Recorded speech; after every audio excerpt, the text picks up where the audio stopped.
Heads up. Just give me a moment.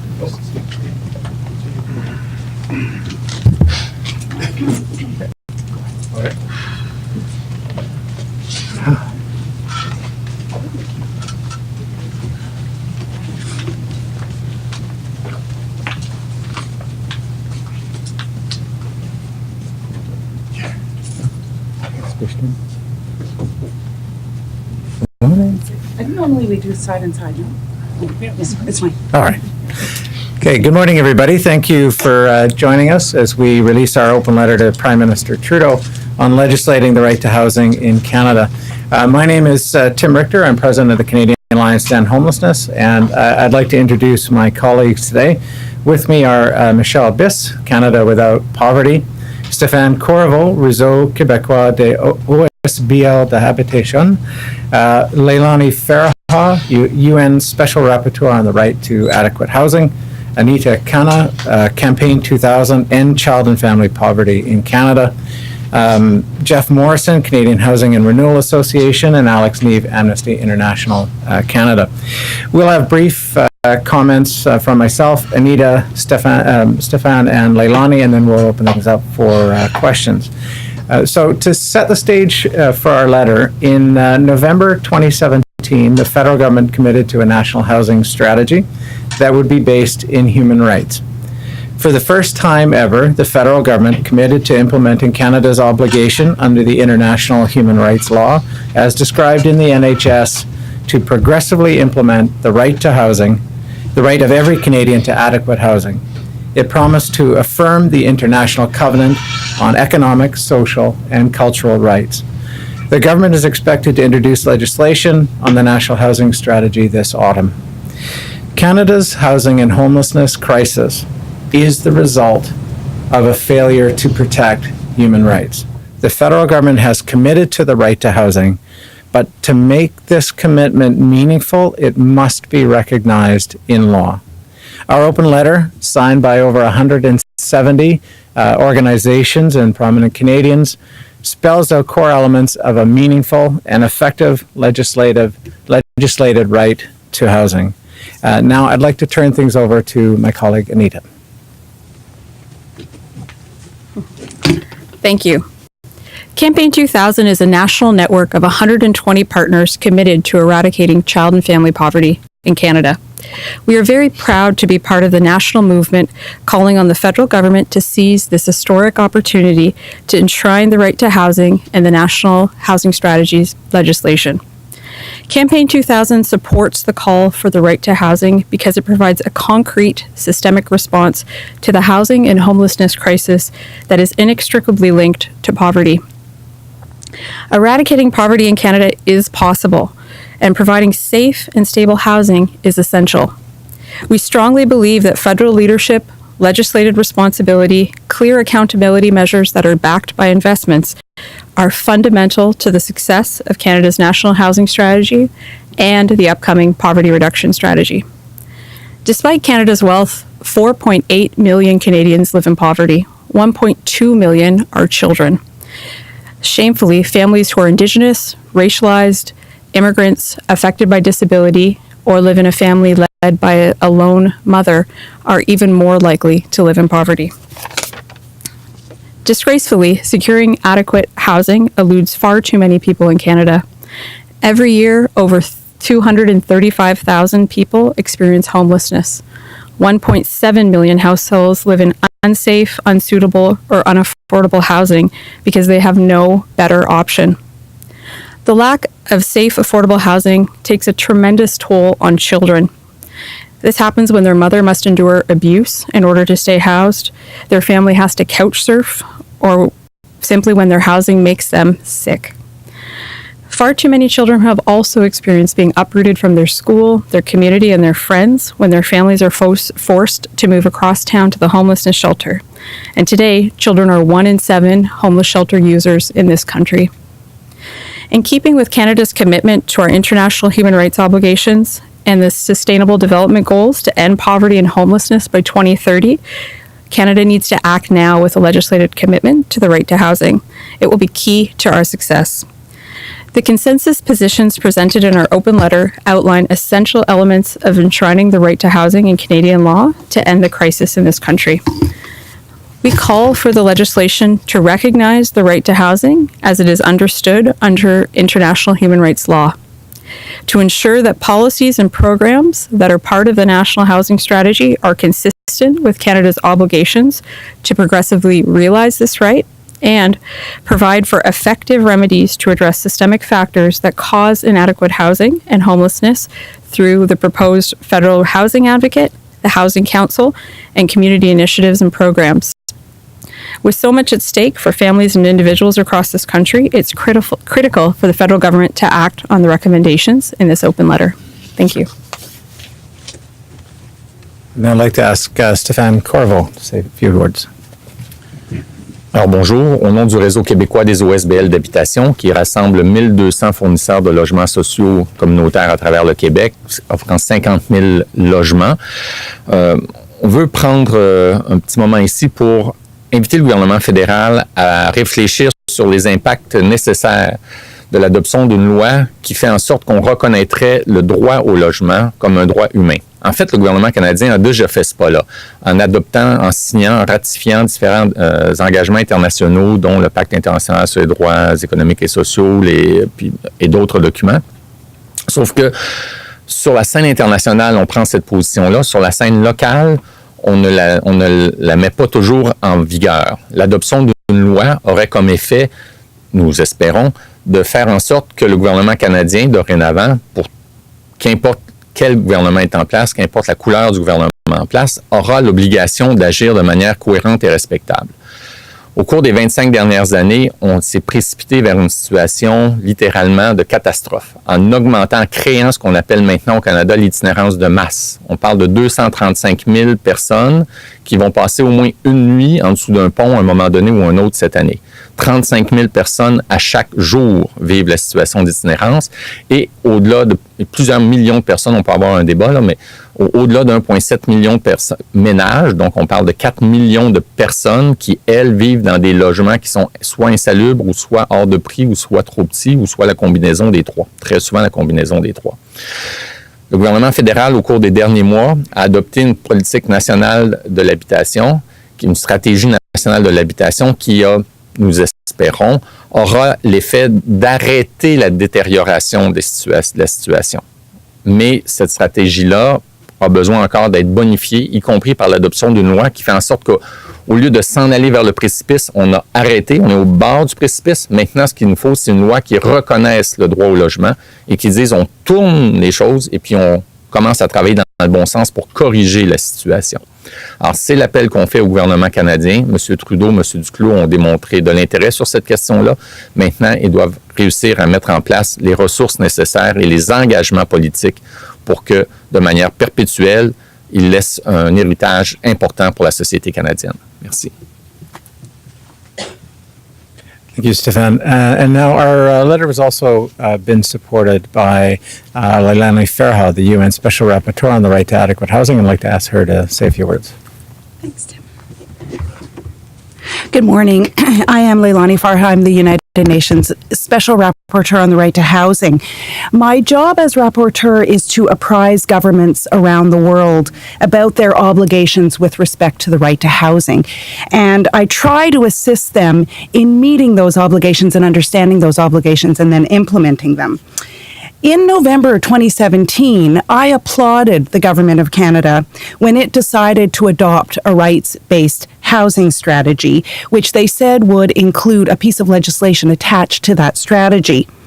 In my opinion, it was a bold move in a country that had traditionally refused to recognize housing as a fundamental human right. At the time, I thought they were showing new and insightful leadership. Leadership can be lost, however, if bold statements and intentions are not followed through. As you've heard, the government is now poised to draft and adopt legislation attached to the National Housing Strategy.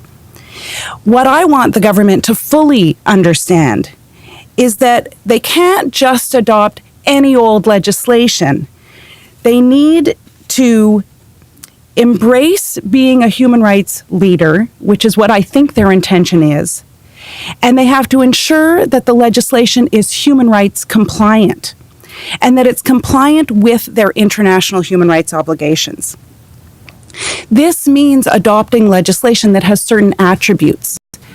In the letter, we've listed 8 attributes. I'm going to just tell you 2. 1, the legislation has to articulate the right to adequate housing as a fundamental human right. It has to name it. And secondly, it has to ensure that there are accountability and adjudication mechanisms so that governments can be held accountable to the right to housing. So in my work, I'm often asked, why is this so important? And I'm sure the government of Canada is scratching their heads. Why is this so important?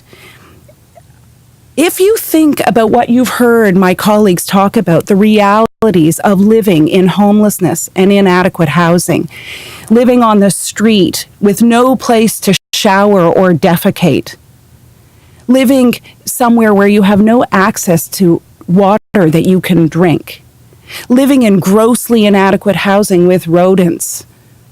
What does that all suggest? It suggests a life without dignity. And what is at the core of human rights is dignity. And so, in my opinion, the legislation needs to address housing as the human rights matter that it is. Human rights violations deserve human rights responses. It's well understood now around the world that your rights are not protected if 1, they are not enumerated somewhere in legislation, and 2, if you have no place to go to claim those rights. So at the end of the day, I can say this, or at the end of this session, I can say this. In my travels and visits to many cities and countries around the world, the places where people feel like they are engaged in their democracy and where they feel like their rights are respected or at least understood are the places where housing and homelessness are matters of both programmatic and legislative, are engaged in programs and find themselves in legislation and human rights frameworks. I think that Canada could be a real leader. I think Canada could join those countries that have embraced the right to housing both programmatically and legislatively. And I think now is the time. Thank you. Oops, sorry. Thank you. That's it. We'll take questions now if anybody has them. Mrs. Farha, are there warning signs that the government's not going to deliver this clear and concise commitment that you want? I mean, they've said it. What's your concern, and how worried are you that maybe they're not going in this bold direction that you speak of? I think that the indications are good right now, that they are going to move in this direction. And that's part of the purpose of this press conference and our open letter, which is to encourage them to keep showing us the good signs that they've started to show. I did have some concerns previously that was reported on in the media. I think those concerns have been addressed, and I've seen some really goodwill on the part of the government and moving forward. I need some clearer statements. Of course, we want to see some, draft legislation that might actually engage the right to housing in the way that I think is necessary and that we all think is necessary, and the more than 100 signatories think is necessary in order to get this right in this country at this time. Where would that legislation put Canada on the map globally in terms of countries progressively moving in this direction? Yeah, it would put us in good stead. The right to housing is recognized in constitutions around the world, more than 80 constitutions. That's not what this is about. The right to housing is recognized in legislation across the world as well, and that's what we're talking about here. So I think it would put Canada in very good stead, to be honest. I actually think the draft, there is a piece of draft legislation that has been floated around, and it's a very creative piece of legislation. I think it's interesting. What it does is it gets around the idea of everyone having the right to go to court and demand a house. That's not what is being proposed, and I don't think that's where the Government of Canada needs to go to meet their human rights obligations. The proposal is something that we might say is a little bit softer, but it still adheres to the right to housing, and it still gives people who are living in inadequate conditions or in homelessness an opportunity to have the systemic barriers to adequate housing and addressed.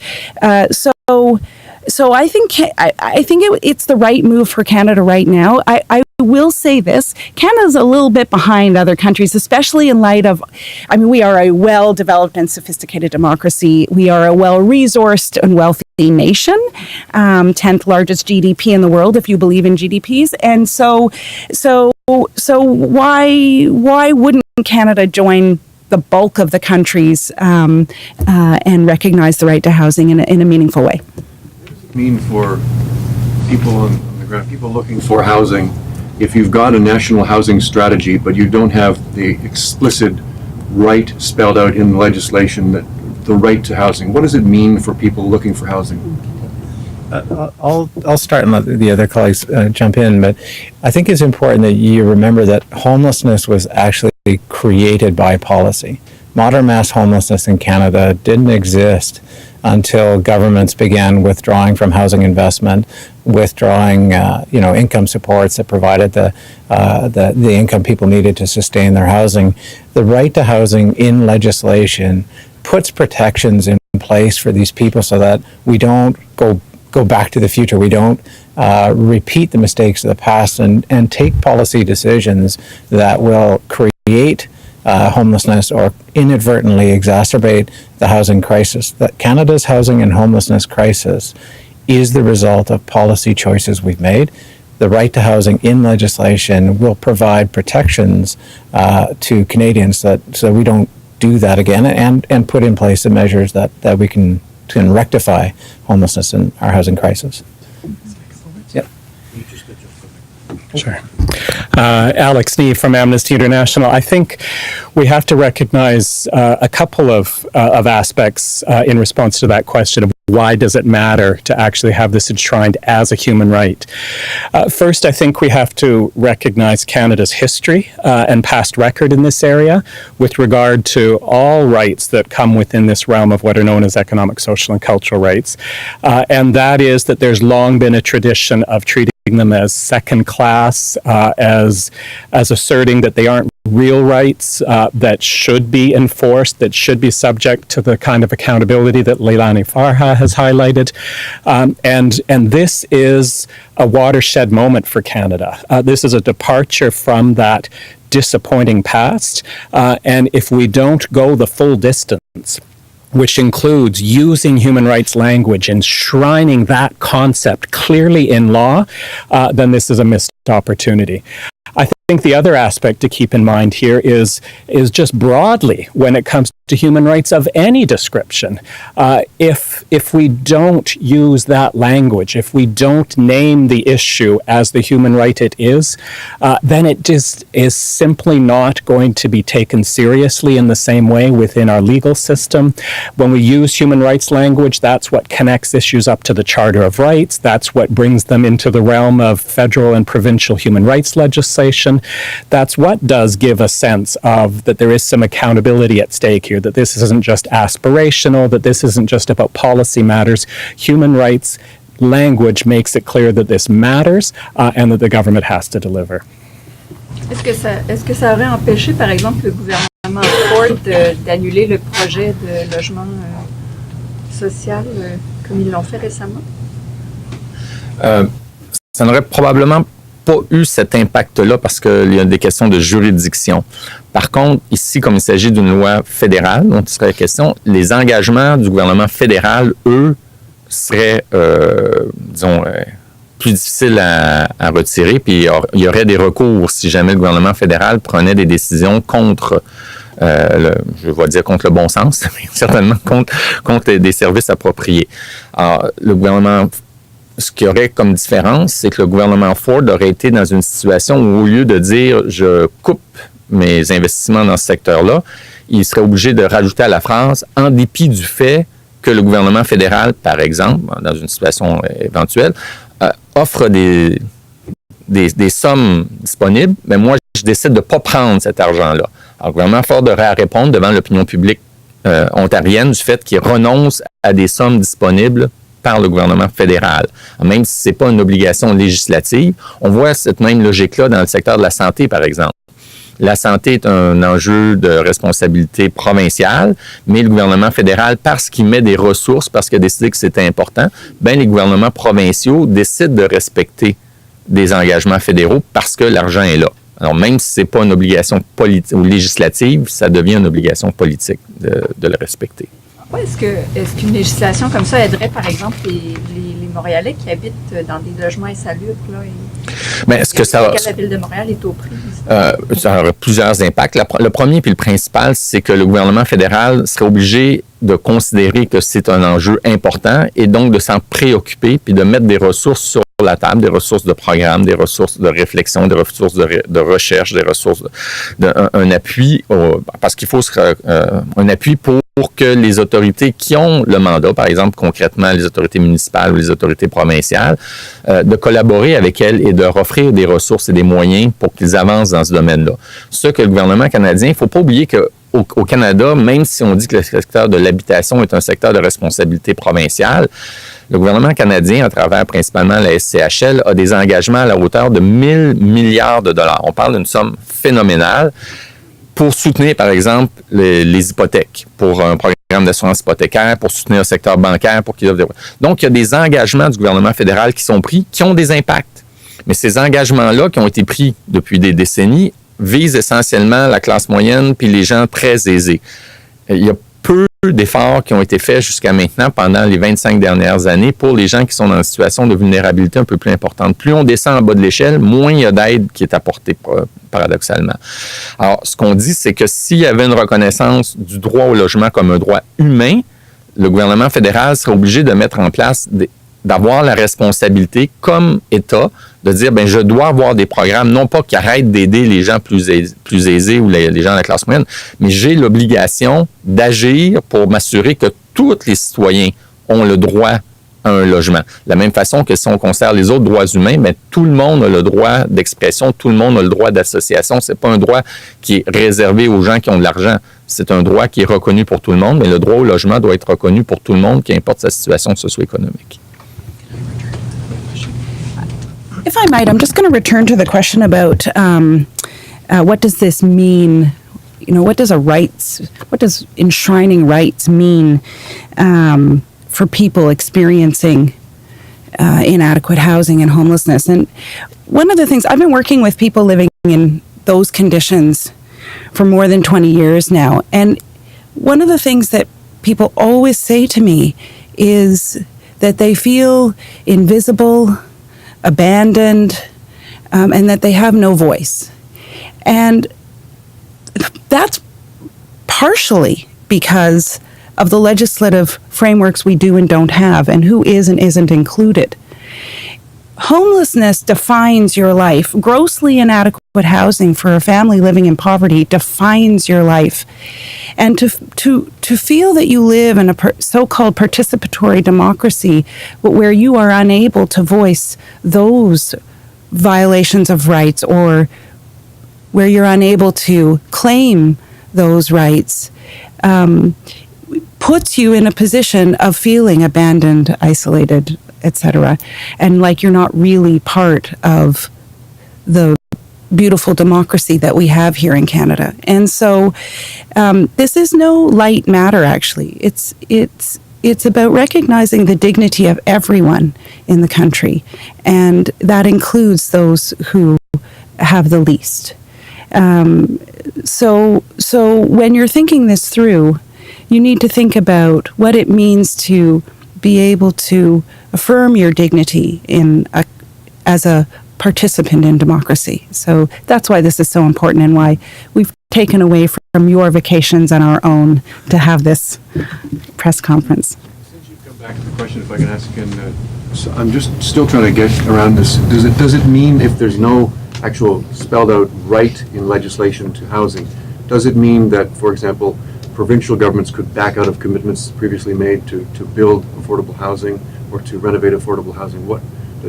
Concretely, does it mean that governments then don't have to treat it as a right and can back away from commitments? Well, so, all levels of government actually have committed to international human rights obligations. So any government that decided to just completely walk away from addressing homelessness or affordable housing would be in contravention of their international human rights obligations. But of course, it's really important to have domestic standards as well to adhere to. And so the idea is that legislation that enshrines the right to adequate housing would provide the kind of framework and leadership for provinces, territories, as well as the federal government to know what are the benchmarks we're striving for, what standard do we need to meet, what's at play here. Because people think human rights are like airy-fairy but human rights have very concrete standards that attach to them. You heard my colleagues reference, I think it was Tim referenced progressive realization. That's actually a legal standard that all governments have to meet. In other words, all governments have to be taking steps constantly toward ensuring everyone enjoys the right to adequate housing. And so legislation that enshrined that would ensure that provinces, territories, and the federal government in particular were taking all of those steps on a constant basis. There is also in the understanding of non-retrogression. So if you commit to the right to adequate housing, you're committing to not receding from where you already are. So we've reached a certain standard in the country, and progressive realization means not taking any measures that would be retrogressive. So not slashing social housing programs or, that kind of thing. Does that help? Jeff Morrison with the Canadian Housing and Renewal Association. It's important to remember as well that although the federal government in November 2017 introduced a national housing strategy that was aimed at shoring up and building upon the current stock of social and affordable housing that we have in this country, that there is absolutely no guarantee that those policies and those programs and those funding components are going to be in place forever. What we hope with the legislative right to housing at a very practical level is that future governments will be essentially required to maintain support, ongoing support for social, affordable, nonprofit housing moving forward. It should put in place legal, legislative requirements to ensure that future governments, no matter which party, no matter who is in power, are required to maintain those programs and those supports for affordable housing, because without those, of course, we're going to be back in a situation that we've seen for far too long, which is the current stock of affordable housing diminishing and being put at a lower quality. So at a purely practical standpoint, there should be a mechanism, or the right to housing legislation should continue to provide ongoing federal support for housing, in addition to the reporting requirements, the accountability requirements that should be in place as well. So it's, as all my colleagues have said, it's extremely important, but at a purely practical level, there are tools and mechanisms in there by which the federal government should be able or should be required to maintain that ongoing support. Morrison, I have several questions. Can I ask you? One is a minor one. I go through your list of signatories. I see one Labour Association or Trade Union, Registered Nurses of Ontario. Seems like an odd lapse that you didn't ask any others, or is there any reason for that? Mr. Richter, can you answer that? I think that's more a factor of time than anything else. We're certainly open. Mr. Morrison, I appreciate that. The enforceability of that right in statute. So we've had, for 45 years, the right to association. In the Charter, the Saskatchewan Federation of Labour just spent $450,000 going to the Supreme Court to enforce that right. That's what it did for them. So in terms of, I'm not really being snide or dismissive, believe me. In terms of enforceability of a legislated right, isn't it just an invitation to endless litigation and the convergence of these old issues of powers and ethics and accountability? Right. and I'll let my colleagues speak to that. I think what we see as the legislated right to housing, one of its outcomes will be essentially that requirement for the government, for the federal government, to maintain the ongoing programs, services, funding announcements that will be required to maintain the current supply of social, affordable, nonprofit housing, and to hopefully expand upon it, because that right will be enshrined. So no, I don't think we're looking at endless litigation, as has already been mentioned. I don't think any of us on this stage or any of those signatories to that letter are expecting that the legislated right to housing will equate to a series of tribunals by which folks can come and sort of demand a roof over their heads. I don't think that's what we're calling for. What we do think that in terms of a practical component of this right, is that there will be a collective right for people to come together and say, okay, there are legislative or ongoing barriers that are preventing myself or preventing us from being able to access affordable quality housing, and there should be and there will be, we hope, through the legislation, mechanisms by which to do that. But in terms of would that be sort of at an individualistic level, I don't think that's what we're calling for. We're seeing this as an ongoing accountability mechanism to hold the federal government's feet to the fire, but also to provide mechanisms by which people can essentially have a forum by which their rightful grievances to access affordable housing can be heard and ideally addressed. I don't know if anyone else. Actually, I think you framed that in a very helpful way, because I think what reminding us of the Saskatchewan Federation of Labour case highlights is that was the long struggle to ensure that the freedom of association right enshrined in the Charter did include labor rights, collective bargaining, etc. It was that fight around the interpretation of broader language. What we have been faced with here in Canada for far too long is litigation, very courageous litigation, often brought forward by people facing homelessness or living in insecure housing, to similarly try to promote a view of the Charter of Rights or other legislation that does include the right to housing in broader language, like Section 7 rights in the Charter. And that has been an uphill battle. It's been a very grueling battle, and to this point in time has not succeeded. This, therefore, takes us to the point of finally recognizing, to hopefully avoiding years of litigation like that, which we've already seen in the past, and takes us to the point of recognition that, yes, this right does exist in Canadian law.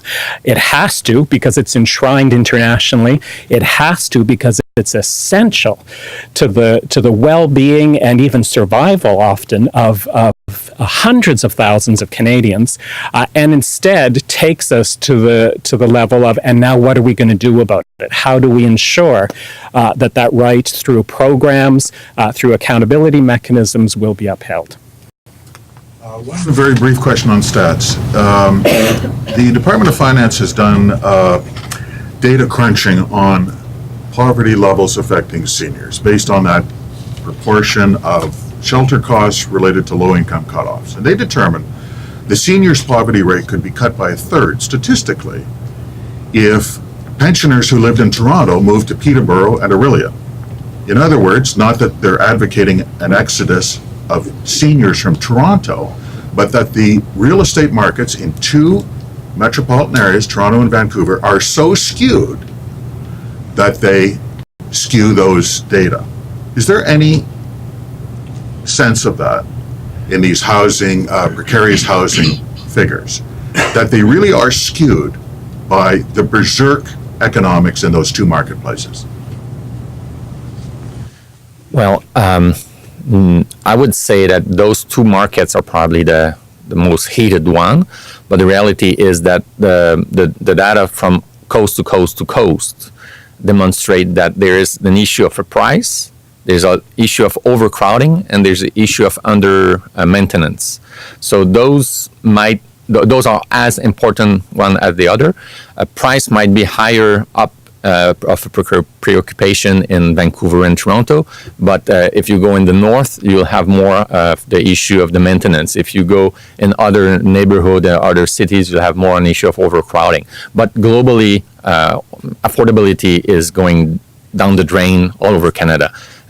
And I wouldn't certainly neither argue for or even think it makes sense to say we are asking our senior citizens to move from their neighborhood and to go elsewhere. They build those neighborhoods, and they should be entitled to stay there as long as they want, and they're part of the community, and they're certainly a spine of the community, and we should instead have a view of saying that if we had the proper housing policies and the proper housing understanding, the proper understanding of how housing works, we would not be facing the situation we're facing now.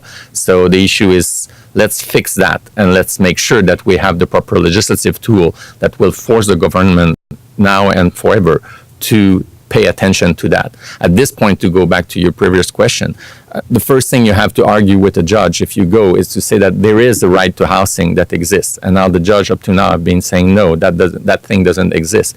So therefore, the rest of your argument is not being listened to. If we find a way to say that it is a right and it is acknowledged by the state, by the parliament, by the people of this country through their elected representative, therefore the judge will have to take a different stand on the different challenges that are being put forward. Because at this point, the only way to be heard is to organize demonstration and to organize sitting and to do lobby and to do all those things that probably will still happen, but we will have one more tool and one more way to make sure that we are going the right direction rather than being stalled as we are now. Last question I had. I sense a collective expression of enthusiasm for the government.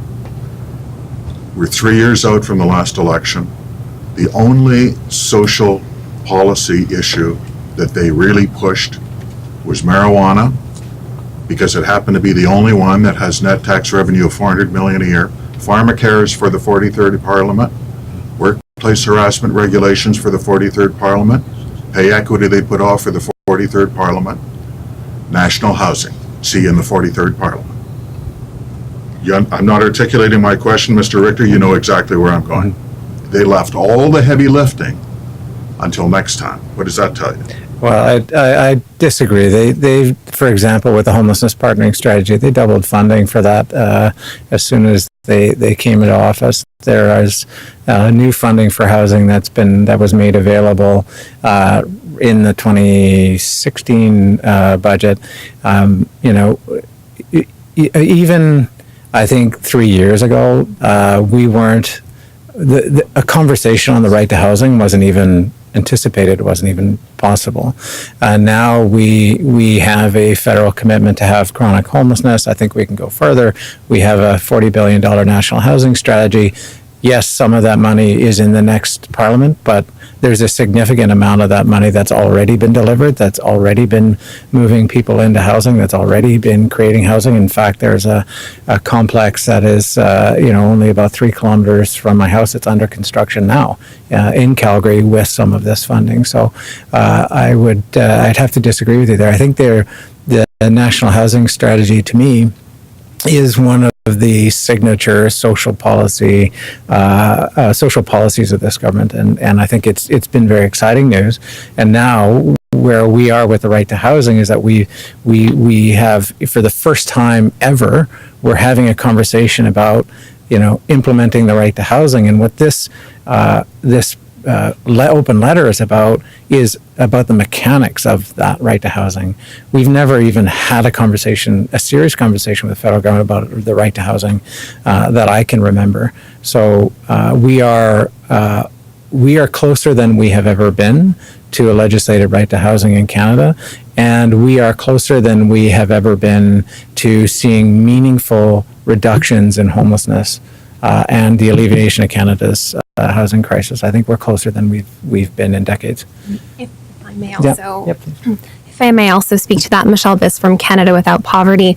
I think that there's no one on the stage is going to disagree that the government has a long way to go in terms of social policy. But as Leilani mentioned, what the standard is progressive realization. And I think we as a community do recognize that it's about taking these steps forward, knowing that it's not going to happen overnight, but feeling very hopeful at the fact that there is this opportunity. We know that the government has signed on to the Sustainable Development Goals, and that there's this possibility that through progressive realization and through these small pieces, we are slowly moving forward. So I think there's also a lot of hope there. Good question to Campaign 2000. Is it realistic to think that the federal government on another issue could somehow resurrect the basic income pilot that the Ontario government canceled? Is there any role for the federal government in this? Well, certainly we were disappointed to see a pilot project focused on alleviating poverty being canceled without sufficient data or study. I mean, we would be interested in seeing the results of that study taken up, and we've heard from pilot recipients as well that there is a real importance in their lives in terms of reducing homelessness, in terms of being able to go to school or drive your car to appointments. So we're certainly monitoring, sort of that movement and the actions that are being taken, and really highlighting as well that any income security program of that sort must be a poverty reduction program. If I may, on another matter, Alex, in terms of some of the recent polls that we're seeing that seem to show that Canadians' views on being a welcoming society, the way they look at refugees, asylum seekers, migrants, seems to be like a bit of a hardened stance on this. Any concern that our Canadian values are being tested with this latest influx of irregular migrants? And speak, if you can speak broadly to the fact that are we becoming less tolerant? I'm confident that no, Canada is not becoming less tolerant, but there's no question that we are having very troubling currents, some of which has been fostered by certain political parties, both federally and provincially, and by various opinion leaders that are fanning flames of alarm and I think therefore giving more space for some more restrictive, suspicious, and even xenophobic views to come to the fore. I'm confident that at the end of the day, the Canada we saw as recently as 2016, when coast-to-coast Syrian refugees were welcomed in an unprecedented manner, is still there. I think it is very disappointing and troubling the way the debate about what's happening along the Canada-US border has transpired, including by the federal government itself. I think the clear step forward here is that the federal government should be suspending the Canada-US Safe Third Country Agreement, number one, because it would finally recognize that it is an absolute outrageous fiction to maintain that the United States continues by any measure to be a safe country for refugees. But secondly, it would diffuse a lot of this debate around irregular border crossings, unfortunately many referring to it as illegal border crossings, this sense that there's a mounting, insurmountable crisis at the border, all of which I think only fans those flames of bigotry and suspicion. If we lifted the agreement and went to a model where refugees simply came to border posts as they used to in the past, made their claims and were dealt with through formal official channels, I think Canadians would have confidence that the system is under control. Mr. Navy, the Department of Immigration's own research shows the harshest critics are landed immigrants. They're not bigots. These are people who follow the rules. I've been spending 2 years trying to get grandma from Pakistan. Those are the in-house polling by the department and focus group shows over and over and over. The harshest critics of queue jumpers, as they call them, are immigrants who came here legally. Well, I wouldn't agree that it's that categorical, but absolutely there are currents of this expression of suspicion, sometimes bigotry, sometimes the kind of sentiment that you're describing in many different sectors in Canada, often for very different reasons. But I think what we have right now is government policy that is indirectly, I don't think this is intentionally, but is fanning those flames rather than showing the kind of leadership that would demonstrate that things are under control. This does continue to be a country that believes in diversity and inclusion, and that in a global scheme of things, Canada does not by any means face anything even remotely close to a crisis. I interrupted, please. Yeah. Just on that, I think part of the feeling we'll be talking about is linked also to the housing crisis.